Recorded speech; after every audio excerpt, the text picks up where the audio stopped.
काफी महत्वपूर्ण है।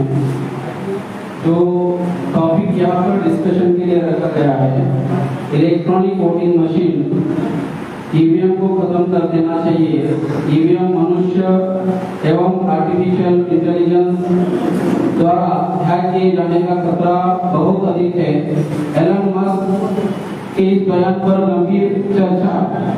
तो एलन मस्क ने ये जो बयान दिया है, ये बयान 15 जून को उन्होंने अपने ट्विटर हैंडल पर ये बात रखी, जो कि उन्होंने ये लिखा था, we should eliminate electronic voting machine, the risk of being hacked by human और artificial intelligence while small is still too high. तो ये जो ईवीएम के बारे में जो टॉपिक रखा है, ये टॉपिक काफी महत्वपूर्ण है और लगभग 2004 से इंडिया में ईवीएम का इस्तेमाल हो रहा है। उसके पहले बैलेट से चुनाव हो रहा था। जब से ईवीएम से चुनाव हो रहा है, तब से 2004 से धांधली हो रही है, गड़बड़ी हो रही है, घोटाला हो रहा है। और ये घोटाला कौन कर रहा है? तो ये जो माइक्रो माइनॉरिटी ग्रामीण है, जो 3% है, इंडिया में 3% है, और ये 3% लोग ही बहुसंख्यक लोगों को नाश करना चाहते हैं।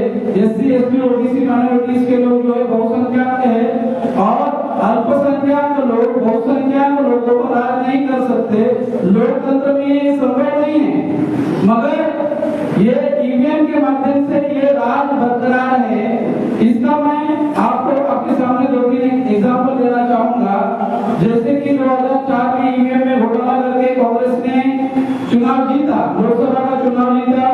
2009 का जो चुनाव है लोकसभा का, वो भी धांधली करके जीता। ये चुनाव कांग्रेस ने धांधली करके 2 टर्म कांग्रेस ने जीता। और अभी 2014 में बीजेपी ने चुनाव जीता, वो भी गड़बड़ी करके जीता। 2019 का चुनाव वो भी धांधली करके जीता। ये ईवीएम के माध्यम से जब से चुनाव हो रहे हैं, ये सारे गड़बड़ी और घोटाले से जीते जा रहे हैं। इसके सारे सबूत अवेलेबल है। अभी जो चुनाव हुआ 2024 का, इस चुनाव में भी सबसे बड़ी धांधली हुई। इस धांधली को आपके सामने रखूंगा, क्योंकि 2019 का जो चुनाव है वो भी सबसे बड़ा घोटाला है। वो तो दुनिया का सबसे बड़ा घोटाला है। और अभी जो है चुनाव हुआ, ये भी दुनिया का सबसे बड़ा घोटाला है। इसके कुछ पॉइंट्स आपके सामने रखूंगा। जैसे कि आपने देखा होगा, आपने देखा होगा कि 19 अप्रैल से 1 जून तक 7 फेज में 2024 का चुनाव हुआ, और 4 जून को रिजल्ट डिक्लेयर किया गया। 4 जून को रिजल्ट डिक्लेयर करने के पहले 25 मई को इलेक्शन कमीशन के वेबसाइट पर 5 देश का जो वोट पोल बाय ईवीएम का डेटा रिलीज किया। आप इलेक्शन कमीशन के वेबसाइट पर देख सकते हैं कि वोट पोल बाय ईवीएम का डेटा ये 25 मई को रिलीज किया, 5 फेज का। उसके बाद अब उसमें क्या लिखा, इलेक्शन कमीशन ऑफ इंडिया ने क्या लिखा कि जो डेटा हम पब्लिश कर रहे हैं वोट पोल बाय ईवीएम, जो कि फॉर्म 17C में उसको रिकॉर्ड किया जाता है, उसमें उन्होंने ये कहा, इलेक्शन कमीशन ऑफ इंडिया ने ये कहा कि जो डेटा हम पब्लिश कर रहे हैं, इसमें किसी भी किस्म की किसी भी तरह का बदलाव नहीं होगा। जो डेटा हम पब्लिश कर रहे हैं उसमें किसी भी तरह से बदलाव नहीं होगा। उसके बाद आप अगर देखते हैं 28 को 6th फेज का डेटा रिलीज किया, 28 मई को। और उसके बाद चुनाव का रिजल्ट डिक्लेयर करने के बाद, मतलब 4 जून को चुनाव का 2024 का रिजल्ट डिक्लेयर किया, और 6 जून को 7वें फेज का वोट पोल बाय ईवीएम का डेटा रिलीज किया। 4 जून को vote count by EVM, 2 difference आपको समझ में, मैं यहाँ केवल ये पॉइंट क्लियर करना चाहता हूँ vote poll by EVM, vote count by EVM. ये जो वोट पोल बाय ईवीएम है, जिस दिन लोगों ने वोट डाला और जिस दिन वोट काउंट किया गया, वो दोनों एक इक्वल होना चाहिए, बराबर होना चाहिए। मगर हमारे पास जानकारी ये आई, आपको वो जानकारी आपके सामने रखना चाहता हूँ कि 10 जून को, 11 जून को आप अगर देखेंगे द वायर में, the Print media and the Explain X में ये जानकारी आई कि the vote poll by EVM and vote count by EVM, vote poll by EVM and vote count by EVM में मिसमैच का मामला सामने आया। मतलब चुनाव आयोग के वेबसाइट पर ऑलरेडी डिक्लेयर है, दोनों डेटा डिक्लेयर है और उसी डेटा को आधार बनाकर द क्विंट ने, द वायर ने, द एक्सपर्ट एक्स ने जो एनालिसिस किया, जो स्टडी किया और लोगों के सामने रखा, सोशल मीडिया में लोगों के सामने रखा, उसमें क्या नजर आया? तो लगभग जितना 543 कॉन्स्टिट्यूएंसी में जितना वोट डाला, या तो उससे कम गिना गया या तो उससे ज्यादा गिना गया। ये सब सारा मामला सामने आया। उसके पहले एक और इंफॉर्मेशन आप लोगों के सामने शेयर करना चाहूंगा। 10 जून को एक अजय बोस नाम के एक व्यक्ति ने महाराष्ट्र से, उन्होंने आरटीआई के माध्यम से सवाल किया चुनाव आयोग को। उन्होंने सवाल क्या किया? उन्होंने सवाल ये किया, 10 जून को सवाल किया। सवाल क्या किया कि हमें आउट ऑफ 543 सीट, उसमें से क्योंकि एक सीट जो थी सूरत की, वो अनअपोज जीत गई थी, मतलब वो अनअपोज लड़ी गई थी, इसलिए उसके ऊपर चुनाव नहीं हुआ था। तो उन्होंने क्या किया? उन्होंने क्या क्वेश्चन किया अजय बोस इन्होंने कि हमें 542 सीटों का vote poll by EVM and vote count by EVM का data election commission of India को आरटीआई के थ्रू उन्होंने मांगने की कोशिश की। ये 10 जून को उन्होंने लेटर लिखा। अभी ये 10 जून को लेटर लिखने के बाद चुनाव आयोग का जो रिप्लाई आया, वो रिप्लाई कब आया? 24 जून को चुनाव आयोग का रिप्लाई क्या आता है? जो जानकारी आप मांग रहे हो वो जानकारी हमारे पास अवेलेबल नहीं है। चुनाव आयोग कोई साधारण संस्था नहीं है। ये चुनाव आयोग कॉन्स्टिट्यूशनल इंस्टीट्यूशन है। आर्टिकल 324 से लेकर 329 अगर आप पढ़ेंगे तो उसमें लिखा है जो चुनाव कंडक्ट करने की जो जिम्मेदारी है, ये जिम्मेदारी चुनाव आयोग के ऊपर है। डायरेक्शन, कंट्रोल एंड सुपरिटेंडेंस के तहत चुनाव आयोग की वो जिम्मेदारी है। मगर चुनाव आयोग किस तरह से बदमाशी कर रहा है, आपको इसका सबूत मैं दे रहा हूँ, सबूत आपके सामने पेश कर रहा हूँ। तो चुनाव आयोग ने क्या कहा? मतलब लगभग 1 महीने के अंतराल में चुनाव आयोग ने क्या कहा? जो इंफॉर्मेशन आप पूछ रहे हैं, 542 सीट का जो डेटा आपको जानकारी चाहिए, उसके बारे में क्या लिखा? The information sought by you is not available. जबकि चुनाव आयोग के वेबसाइट पर ही वो सारा डेटा अवेलेबल है। अभी उसके उपरांत क्या हुआ? वोट फॉर डेमोक्रेसी के लोगों ने इसी डेटा को आधार बनाकर 22 जुलाई को वोट फॉर डेमोक्रेसी के लोगों ने ये कहा कि लगभग 79 सीटों पर बीजेपी ने घोटाला किया। इसी डेटा को आधार बनाकर और स्टार्टिंग वोट से लेके एंड तक जो वोटिंग की जो प्रोसेस है, उस प्रोसेस में लगभग 5 करोड़ वोटों को बढ़ाया। ये जानकारी ये जो वोट फॉर डेमोक्रेसी के लोग हैं, वो एक्सपर्ट लोग हैं, आईएएस रिटायर्ड लोग हैं, उन्होंने ये जानकारी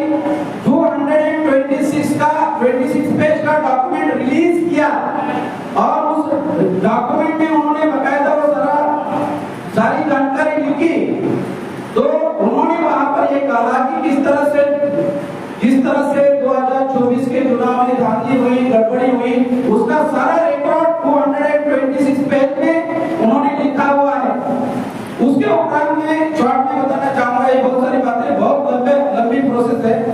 दूसरी एक महत्वपूर्ण बात यह है कि 29 जुलाई को एडिया ऑर्गेनाइजेशन में उन्होंने भी चुनाव आयोग के वेबसाइट से जो डेटा चुनाव आयोग ने पब्लिश किया, वोट पोल बाय ईवीएम का डेटा, इसका मतलब क्या है? वोट पोल बाय ईवीएम का मतलब है जो रिकॉर्ड में है, इलेक्शन कमीशन के रिकॉर्ड में है, फॉर्म 17C में जो रिकॉर्ड है वो वोट पोल बाय ईवीएम का रिकॉर्ड है। फॉर्म 20 का जो रिकॉर्ड है वो वोट काउंट बाय ईवीएम का रिकॉर्ड है। ये दोनों रिकॉर्ड इलेक्शन कमीशन के वेबसाइट पर अवेलेबल है। अभी दोनों रिकॉर्ड में जो लिखा हुआ है उसी को आधार बनाकर इंडिया ऑर्गेनाइजेशन ने जो उस डेटा का एनालिसिस किया तो उन्होंने ये पाया कि सुप्रीम कोर्ट ये इस गड़बड़ी में शामिल लोग हैं। आपको ये जो सुप्रीम कोर्ट का जो जजमेंट है, ये सुप्रीम कोर्ट का जजमेंट 26 अप्रैल का जजमेंट है।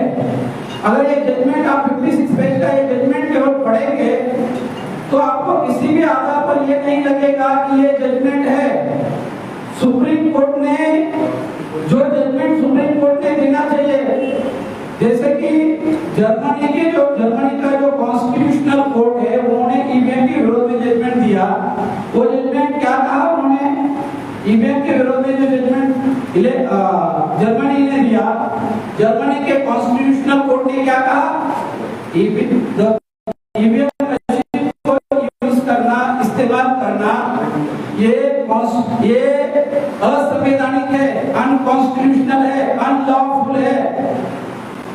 2 पेज का जजमेंट जर्मनी ने दिया और सुप्रीम कोर्ट ने ये जो जजमेंट दिया 56 पेज का, वो जजमेंट पूरा का पूरा ईवीएम के फेवर में है। और सबसे महत्वपूर्ण बात यहाँ पर है कि किसी भी आधार पर ये जजमेंट सुप्रीम कोर्ट का जजमेंट नहीं करता। ये केवल इलेक्शन कमीशन की जो प्रोसेस है, जो मैनुअल है, मैनुअल में जो लिखा जाता है वो लिखा गया है। मतलब ये यहाँ पर ये बताने जैसा ये है कि धोखाधड़ी किस तरह से हो रही है, बदमाशी किस तरह से हो रही है, ये इसमें कौन लोग शामिल है। चुनाव आयोग शामिल है, सुप्रीम कोर्ट शामिल है, कॉन्स्टिट्यूशनल इंस्टीट्यूशन इसके पीछे है। और ये इसके बारे में आप लोगों ने 31 जनवरी को इलेक्शन कमीशन के विरोध में, आप लोगों ने ईवीएम के विरोध में इलेक्शन कमीशन माननीय वाममेश्वर साहब ने जो ऐलान किया था चुनाव आयोग को घेराव करने का, और इसके अगेंस्ट में हम लोगों ने ईवीएम के विरोध में बहुत बड़ा आंदोलन किया था। मगर आज के तारीख में फिर भी ईवीएम मशीन आज भी बरकरार है। और 2004 के बाद ब्राह्मणों का जो 3% ब्राह्मण है और 3% ब्राह्मणों का राज अगर बरकरार है तो केवल ईवीएम की वजह से है। और ये ईवीएम 2004 के बाद अगर आप देखते हैं तो 2004 के बाद stable government, 2004 stable government, 2009 stable government, 2014 stable government, 2019 stable government, 2024 stable government. मतलब उसके पहले जो बैलेट पेपर से जब चुनाव होता था तो भारत में क्या हो रहा था?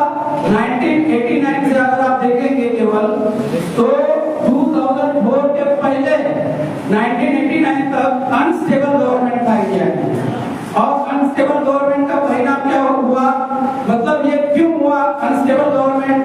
तो इसके लिए सामाजिक जागृति जो भामसेन के माध्यम से और जो कांशीराम साहब का जो आंदोलन था उसके माध्यम से, जो उस आंदोलन के माध्यम से जो जागृति निर्माण हुई, उस वजह से हमें क्या दिखाई देता है? कांशीराम साहब बोलते थे कि बहुजन समाज निर्माण होने की प्रक्रिया भारत में जैसे शुरू हो गई, बहुजन समाज निर्माण होने की प्रक्रिया भारत में जैसे शुरू हो गई तो असेंबली का एज कम होने लगा, पार्लियामेंट का एज कम होने लगा।